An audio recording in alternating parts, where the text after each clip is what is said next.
नमस्कार मेरे प्यारे छात्रों, कैसे हैं आप। आशा करता हूं स्वस्थ होगे, मस्त होगे। तो चलिए हम यहाँ पर जो आपका एमपी बोर्ड ने क्वेश्चन बैंक रिलीज की है उसका जो चैप्टर नंबर 1 है उसका हम क्वेश्चन नंबर 5 यहाँ पर सॉल्व करने जा रहे हैं। क्वेश्चन नंबर 1 से 4 तक हमने फर्स्ट पार्ट में सॉल्व कर लिए थे, जो कि ऑब्जेक्टिव टाइप क्वेश्चंस थे। ठीक है, अब हम यहाँ पर ये जो क्वेश्चन नंबर 5 है उसको सॉल्व करने जा रहे हैं। चलिए ध्यान दीजिएगा। सबसे पहले तो हमारे पास यहाँ पर जो क्वेश्चन है वो दे रखा है, find the HCF and LCM of 6, 12 and 120। ठीक है, तो using the prime factorization method. ठीक है, करते हैं हम इसको सॉल्व। सबसे पहले हम यहां पर लिखते हैं सॉल्यूशन। ठीक है, फिर हम यहां पर सबसे पहले जो 6 है, ये 6 का हम क्या करेंगे, यहां पर फैक्टर निकालेंगे। ठीक है, प्राइम फैक्टर हम निकालेंगे तो 6 का प्राइम फैक्टर जो होता है वो हमारे पास क्या है, 2 into 3। ठीक है, तो यह हो गया हमारे पास 6 का प्राइम फैक्टर। उसके बाद हमारे पास 72, इस 72 का भी हम क्या करेंगे, प्राइम फैक्टर निकालेंगे, है ना। तो चलिए हमारे पास जो 72 है, ठीक है, इस 72 के प्राइम फैक्टर हम करते हैं, है ना। सबसे पहले हम क्या करेंगे, यहाँ पर इसको 2 से डिवाइड करेंगे। 2 3 6 आएगा हमारे पास, और ये हमारे पास 1 कैरी करेंगे हम, तो ये हो जाएगा 12, है ना। तो ये हो जाएगा हमारे पास 2 6 12। ठीक है, फिर 2 से करेंगे अपन, तो 2 1 2, 2 8 16। फिर 2 से ही करेंगे अपन, है ना, 2 9 18। फिर 3 से करेंगे, 3 3 3 9, 3 1 3। तो हमारे पास क्या आ जाएंगे प्राइम फैक्टर्स, 2 into 2 into 2, जैसे 3 टाइम्स हमारे पास क्या आया, 2, और 2 टाइम्स आया हमारे पास 3। तो यहाँ पे लिख देते हैं अपन। ठीक है, ये जो हमारे पास 72 है ना, इस 72 के प्राइम फैक्टर हो जाएंगे 2 into 2 into 2, that is 2 to the power 3 into 3 to the power 2, 3 to the power 2। ठीक है, इसी प्रकार हम क्या करेंगे, 120 के भी हम क्या करेंगे, प्राइम फैक्टर निकाल लेंगे। तो क्या हो जाएंगे हमारे पास 120 का जब हम करेंगे, अब हम इसको फटाफट कर लेते हैं, क्योंकि अगर हम मान लो ये सब धीरे धीरे सॉल्व करेंगे तो हमारे पास समय कम बचेगा, और जबकि हमें बहुत सारे सवाल करने हैं।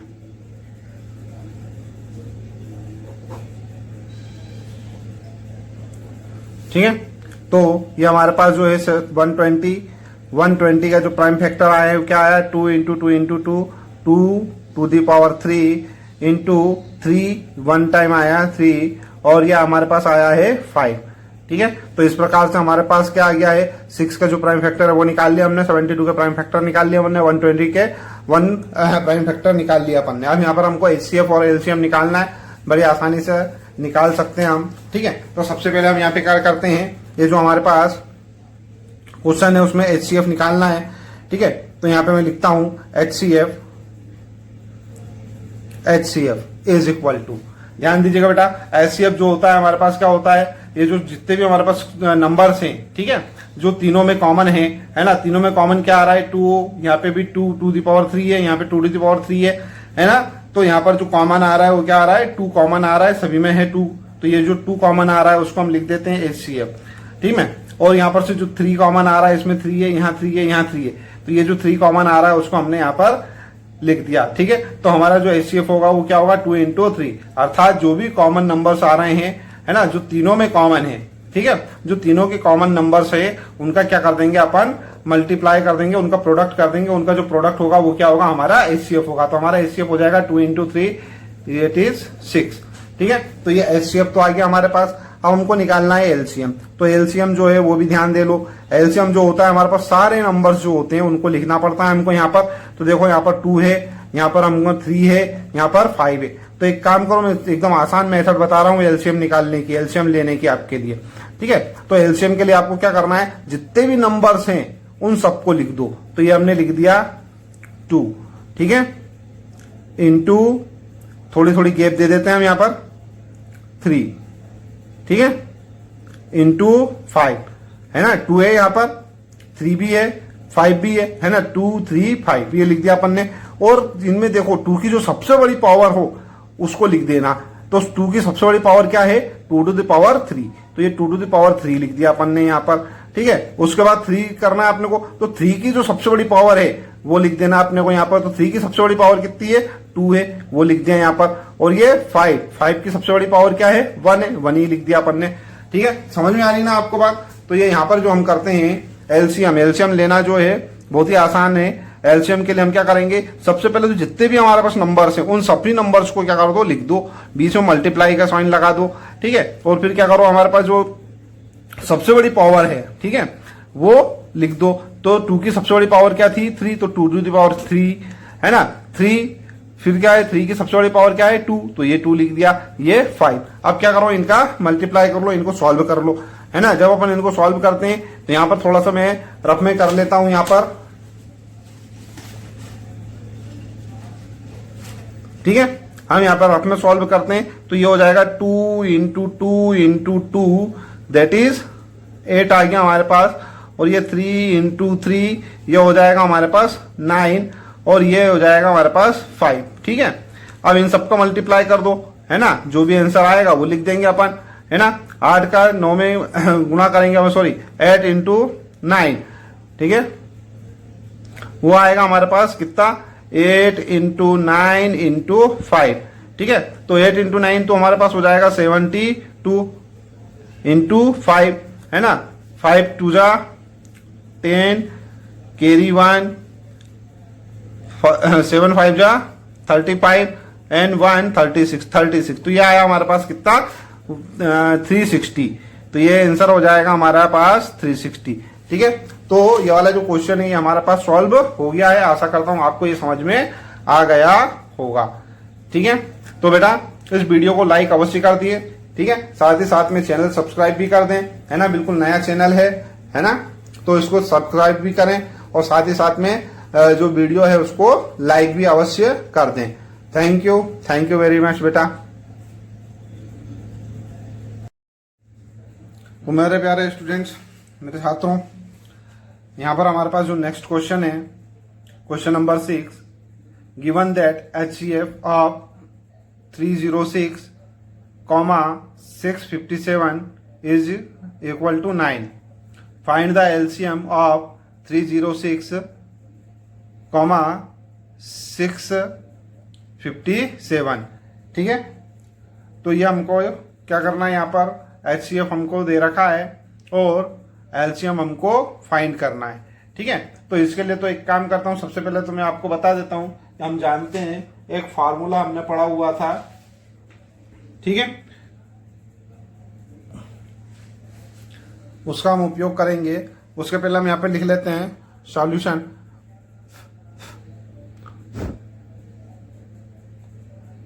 ठीक है। सॉल्यूशन क्या दे रखा है अपने को, HCF अपने को है मालूम 306, 657। इसका हमको ये HCF दे रखा है, वो क्या है, 9 है, ठीक है। LCM हमको फाइंड करना है 306, 657, ये अपने को फाइंड करना है, ठीक है।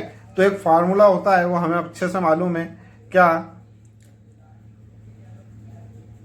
HCF of A, B into LCM of A, B is equal to A into B। अर्थात क्या होता है, HCF और LCM का जो प्रोडक्ट है, ठीक है, वो नंबर्स के प्रोडक्ट के बराबर होता है ना। अर्थात HCF और LCM का जो मल्टीप्लिकेशन होता है वो क्या होता है, इक्वल होता है किसके, जो हमारे पास नंबर्स दे रखे हैं उनके मल्टीप्लिकेशन के, ठीक है। तो यहाँ पर ये बात हमको समझ में आ गई है। अब यहाँ पर जो है क्या है हमारे पास, A अब अगर सपोज मान लो a इज इक्वल टू 306 है और b इज इक्वल टू 657 अगर हम मान लेते हैं, तब क्या होगा यहाँ पर, इसको सॉल्व करते हैं हम। तो देखिए यहाँ पर क्या हो जाएगा, HCF of 306,657 into LCM of 306,657 is equal to होगा क्या, जो भी नंबर्स दे रखे हैं नंबर्स हो जाएंगे हमारे पास 306 657 इनका मल्टीप्लीकेशन, तो 306 इंटू 657। अब हमारे पास HCF जो है वो किसके बराबर है, यहाँ पर HCF जो दे रखा है अपने को, ठीक है, वो 9 है ना, ये 9 के बराबर है HCF, तो ये 9 लिख दिया अपन ने। LCM, ठीक है, तो ये 306,657 इज इक्वल टू 306 इंटू 657, ठीक है। अब इसको हम यहाँ पर सॉल्व करते हैं, तो ये हमारे पास आ जाएगा LCM of 306,657 is equal to, ये जो हमारे पास है 306 इंटू 657 डिवाइडेड बाय हो जाएगा 9, ठीक है। अब इसको हम क्या करेंगे, सॉल्व करेंगे। जब हम इसको सॉल्व करते हैं तो एक काम करते हैं, रफ में हम देख लेते हैं, तो 306 को हम क्या करते हैं 9 से डिवाइड करते हैं, ठीक है, और उसमें क्या करेंगे अपन 657 का मल्टीप्लाई कर देंगे अपन, है ना। तो ये करते हैं, जो हमारे पास क्या है इसको सॉल्व करते हैं हम, तो यहां हो जाएगा 9 3 जा 27, कैरी फॉरवर्ड होगा हमारे पास 3, तो हो जाएगा 9 4 जा 36, तो ये हो जाएगा 34, और इस 34 का मल्टीप्लाई हम करेंगे इसके साथ, है ना। तो ये 34 कर देता हूं मैं डायरेक्ट यहां पर, ठीक है।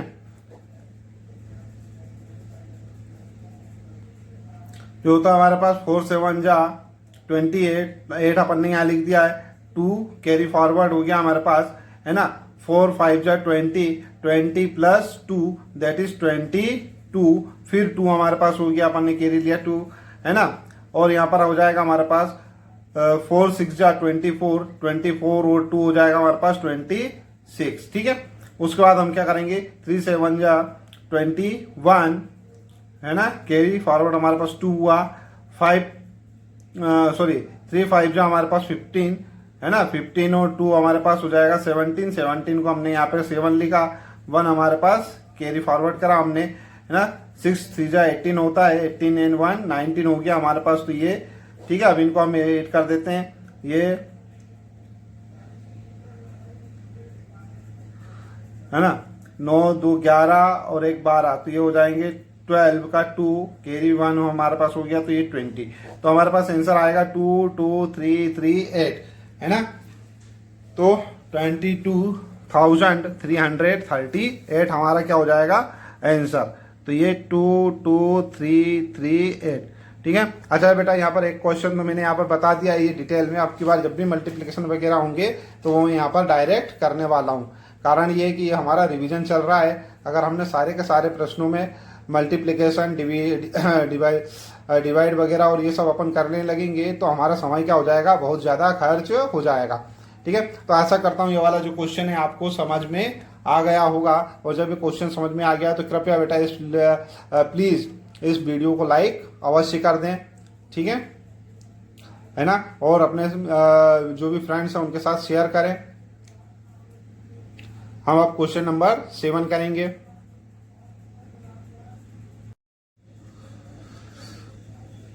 हाँ, तो नमस्कार मेरे प्यारे छात्रों, अब हम यहाँ पर क्वेश्चन नंबर 7 सॉल्व करेंगे, ठीक है, जो कि इस प्रकार से prove that √3 is an irrational number, ठीक है। तो आसान सा प्रश्न है, ध्यान दीजिएगा, आपको समझ में आ जाएगा, जैसा मैं बताऊंगा उस हिसाब से इसको सॉल्व कीजिएगा।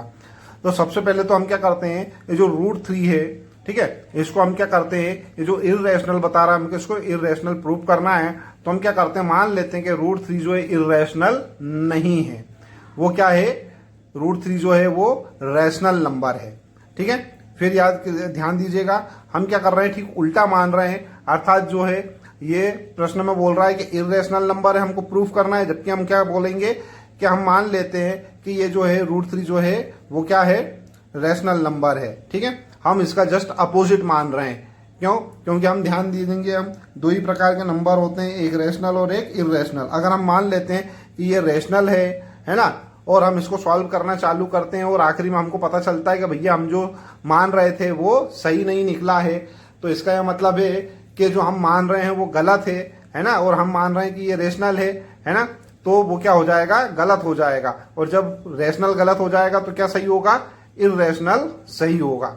ठीक है, तो सॉल्व करते हैं। अभी मैंने कॉन्सेप्ट आपको समझा दिया है कि इस कॉन्सेप्ट पे हम काम करने वाले हैं। क्या कॉन्सेप्ट है कि हम इसको रैशनल मानेंगे, और हमको यदि पता चला कि ये रैशनल नहीं है, ठीक है, तो क्या हो जाएगा, ये इर्रेशनल हो जाएगा। ठीक, चलिए करते हैं हम इसको सॉल्व। क्वेश्चन थोड़ा लंबा होगा, है ना, तो धैर्य रखिएगा।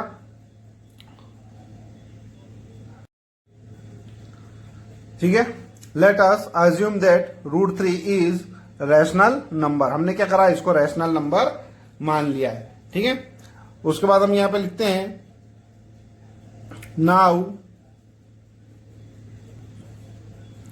We can take a, b two integers such that √3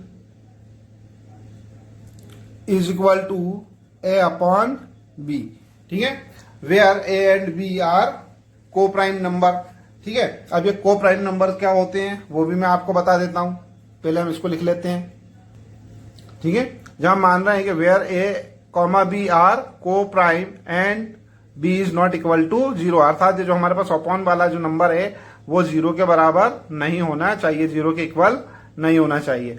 ठीक है, तो अब ये जो को प्राइम नंबर है ये मैं आपको यहां पर समझा देता हूं क्या चीज होता है। ठीक है, तो जो को प्राइम नंबर होता है ये क्या होता है, कोई पेयर होता है, ऐसे नंबर्स का पेयर होता है। ठीक है, जिसका HCF क्या हो, केवल 1 हो। ठीक है, जैसे सपोज मान लो यहां पर हमारे पास क्या है 2,3 है ना, तो इसका हमारे पास जो को प्राइम नंबर, इसका जो प्राइम फैक्टर होंगे वो क्या होंगे, 1 into 2 होंगे, और 3 का जो प्राइम फैक्टर होगा वो क्या होगा, 1 into 3 होगा। ठीक है, तो ये जो HCF ये क्या आया हमारे पास, 1 आया। ठीक है, इसी प्रकार सपोज मान लो हम ले लेते हैं यहां पर 3,5। ठीक है, तो ये 3 के जो फैक्टर होंगे, प्राइम फैक्टर होंगे 1 into 3, और 5 के जो हमारे फैक्टर होंगे वो होंगे 1 into 5।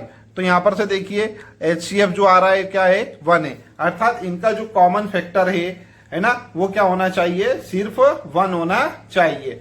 ठीक है, अगर ऐसा होता हो तो ऐसे नंबर्स क्या कहलाते हैं, को प्राइम नंबर्स कहलाते हैं, है ना। तो समझ में आ गई होगी आपको बात, को प्राइम नंबर्स क्या है। को प्राइम नंबर्स ऐसे नंबर्स का पेयर होता है जिनका HCF क्या होता हो, 1 होता हो। ठीक है, तो ऐसे जितने भी हमारे पास नंबर्स होंगे जिनका HCF क्या होता हो, 1 होता हो, वो क्या होंगे, को प्राइम नंबर कहलाते हैं। अर्थात इसमें जो हमारे पास कॉमन फैक्टर होता है वो क्या होता है, सिर्फ 1 होता है। ठीक है, तो ये बात समझ में आ गई होगी आपको, है ना। चलिए हम आगे का सवाल हल करते हैं। अब यहां से देखिए हमारे पास क्या है, √3 is equal to a upon b अपन मान रहे हैं, तो यहां से क्या हो जाएगा हमारे पास, b इंटू √3, ये जो b है यहां चला जाएगा, है ना, इज इक्वल टू a। ठीक है, तो b √3 is equal to a। अब हम क्या करते हैं यहाँ पर, बोथ साइड क्या कर देंगे, स्क्वायर कर देंगे अपन, ऑन स्क्वायरिंग बोथ साइड। तो बोथ साइड हम क्या करेंगे, स्क्वायर करेंगे, तो स्क्वायर करेंगे तो क्या आ जाएगा, ये b स्क्वायर, और ये √3 का स्क्वायर जो है वो क्या होता है, 3, तो ये इंटू में आ जाएगा हमारे पास 3। ठीक है, और ये हो जाएगा हमारे पास a स्क्वायर। चलो यहां पे लिख भी देता हूं मैं। ठीक है, तो ये जो लिखने वाला काम है मैं वीडियो रोक के इसलिए कर रहा हूं ताकि समय हमारा बचे। चलिए, तो ये हमारे पास आ गया, है ना। अब यहां पर से हम इसको देखिएगा, इसको हम इस प्रकार से लिख सकते हैं, b square is equal to क्या हो जाएगा हमारे पास, a square upon 3, that is b square is equal to a square upon 3, अर्थात a स्क्वायर जो है वो 3 से क्या हो रहा है, डिवाइड हो रहा है। अर्थात हमारे पास जो है ए स्क्वायर इज डिविजिबल बाय 3। ठीक है, इसको भी हम यहां पर लिख देते हैं, क्या, therefore a square is divisible by 3। ठीक है, therefore a square is divisible by 3। तो यहां पर हम लिख सकते हैं क्या, हैंस ए इज आल्सो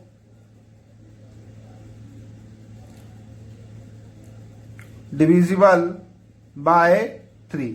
ठीक है, तो ए जो है वो भी क्या होगा, डिविजिबल बाय होगा 3 से। ठीक है, अब ऐसा क्यों है ये भी मैं आपको यहां पर समझा देता हूं। हाँ तो प्यारे छात्रों, इसके लिए हम क्या करते हैं, एक एग्जांपल ले लेते हैं। सपोज हमारे पास ये है 16। ठीक है, ये जो 16 है ये 2 से डिविजिबल है। ठीक है ना, 2 1 जा 2, 2 8 जा 16। ठीक है, तो ये जो है 16 है 2 से डिविजिबल है। ठीक है, और ये जो 16 होता है ये क्या होता है, 4 का स्क्वायर होता है। That is 4 square is divisible by 2। ठीक है, अब यहां पर हमको एक चीज यहां पर ध्यान देनी है कि ये जो 4 है, ठीक है, ये क्या होगा, 2 से डिविजिबल होगा। अर्थात 2 1 जा 2, 2 2 जा 4। दैट इज ये 4 जो है वो क्या है, 2 से डिविजिबल है। अब मतलब क्या हो रहा है यहां पर कि जो 4 स्क्वायर है वो 2 से डिविजिबल है, तो 4 जो है वो भी क्या है, 2 से डिविजिबल है। इसलिए हम यहां पर क्या कह सकते हैं कि if a square is divisible by 2 then a is also divisible by 2। ठीक है, और इसी को हम यहां पर लिख देंगे, है ना।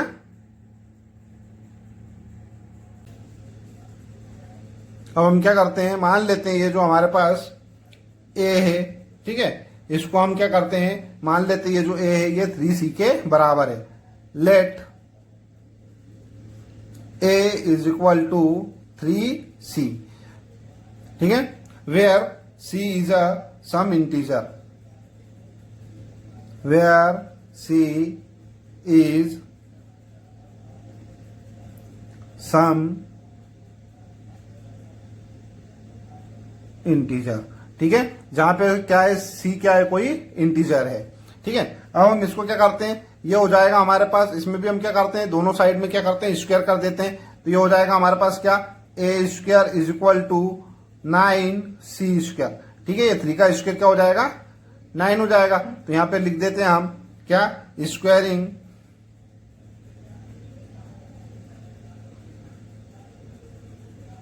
ऑन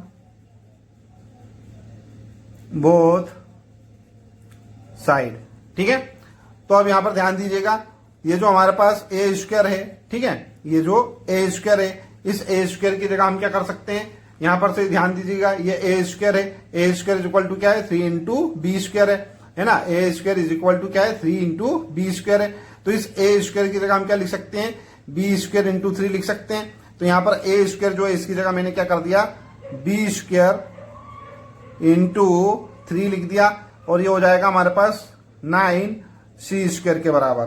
ठीक है, अब इसको हम थोड़ा और आगे सॉल्व करते हैं, तो ये हो जाएगा हमारे पास B square into 3 divided by 9। ये जो 9 है हमारे पास यहाँ पर, इसको मैंने अपॉन में पहुंचा दिया, है ना, और ये हो जाएगा हमारे पास c स्क्वायर के बराबर। अब इसको हम करेंगे, काट देते हैं, 3 से 3 1 जा 3, 3 3 जा 9। ठीक है, तो ये हो जाएगा हमारे पास क्या, b square upon 3 is equal to c square. ठीक है,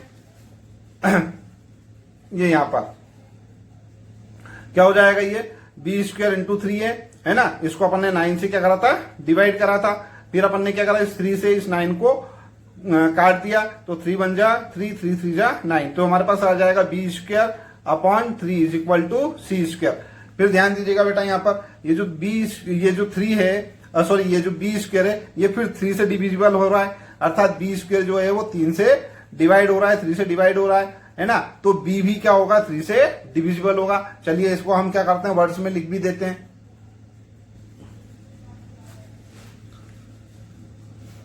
therefore b square is divisible by 3, hence b is also divisible by 3। देखिए बेटा आप यहां पर ध्यान दीजिएगा, हमारे पास जो ऊपर आ रहा था क्या कि a is also divisible by 3, यहां पर ये देखिए क्या था, यहां पर a is also divisible by 3 और b is also divisible by 3, अर्थात ए और बी जो हैं दोनों ही 3 से डिवाइड हो रहे हैं, है ना। जबकि हम तो बोल रहे थे कि ए और बी जो है वो सिर्फ और सिर्फ 1 से डिवाइड होंगे, है ना। उनका जो कॉमन फैक्टर है वो क्या होगा, 1 होगा। लेकिन यहाँ पर तो कॉमन फैक्टर जो है वो क्या आ रहा है, 3 आ रहा है, अर्थात यहाँ पे HCF जो आ रहा है वो क्या आ रहा है, 3 आ रहा है, ठीक है ना। अर्थात जो कॉमन फैक्टर है वो क्या आ रहा है, 3 आ रहा है। तो जो हमने जो माना था क्या कि ए और बी को प्राइम नंबर है ना, वो अब को प्राइम नंबर यहां पर दिख नहीं रहे, क्योंकि ए जो है वो 3 से डिवाइड हो रहा है और बी जो है वो 3 से भी डिविजिबल है। ए 3 से डिविजिबल है और बी 3 से डिविजिबल है। तो इसका क्या मतलब है कि ए और बी आर नॉट को प्राइम नंबर, है ना। अर्थात हमने जो माना था वो क्या हो गया है, गलत हो गया है। अब जब हमने जो माना था वो गलत हो गया है ना, तो हम क्या मान रहे थे कि जो ए है वो √3 जो है वो रेशनल नंबर है। इसका यह मतलब है कि वो रेशनल नंबर नहीं है। जब वो रेशनल नंबर नहीं है तो क्या होगा, वो इररेशनल नंबर होगा, ठीक है। चलिए इस पूरी प्रक्रिया को हम क्या करते हैं, वर्ड्स में यहां पर लिख लेते हैं। Therefore a and b both are divisible by 3, therefore a and b have at least 3 as a common factor, ठीक है। अब हमारे पास ये क्या कॉमन फैक्टर आ गया। इसका यह मतलब हुआ हमारे पास कि जो हम मान रहे थे वो क्या था, रॉन्ग था, है ना। तो उसको भी लिख देते हैं, ठीक है। क्या a and b both are divisible by 3 which contradict the fact that a and b are coprime number. हम तो मान रहे थे क्या ए और बी क्या है, को प्राइम नंबर है। और को प्राइम नंबर की क्या परिभाषा थी, क्या डेफिनेशन थी। को प्राइम नंबर की जो डेफिनेशन थी वो था क्या, HCF जो होगा इसका 1 होगा। अर्थात जो ए और बी है वो सिर्फ और सिर्फ 1 से डिविजिबल होंगे, जबकि ये तो किससे डिविजिबल हो रहे हैं, 3 से डिविजिबल हो रहे हैं। दोनों का कॉमन फैक्टर क्या आ रहा है, इसमें 3 आ रहा है। ए और बी का कॉमन फैक्टर क्या आ रहा है, 3। तो जो हम मान रहे थे वो क्या हो गया, कॉन्ट्रोडिक्ट हो गया हमारा, है ना। इसलिए जो हम बोल रहे थे वो रॉन्ग हो गया है।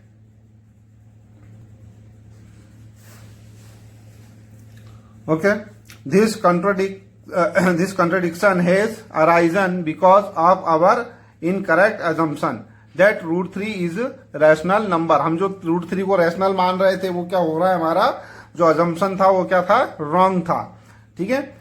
जब वो रॉन्ग था तो सही क्या होगा हमारे पास, हम किस निष्कर्ष पर निकलेंगे, हम निकलेंगे निष्कर्ष पे हैंस वी कंक्लूड दैट, ठीक है। हमारा जो कंक्लूजन जो निकला वो क्या निकला कि √3 इज अ इररेशनल नंबर, ठीक है। तो आशा करता हूं ये वाला जो क्वेश्चन है आपको समझ में आ गया होगा। आप चाहें तो इसको अपनी नोटबुक में नोट कर सकते हैं, वीडियो को बीच में पॉज करके इसे आप अपनी नोटबुक में लिख सकते हैं।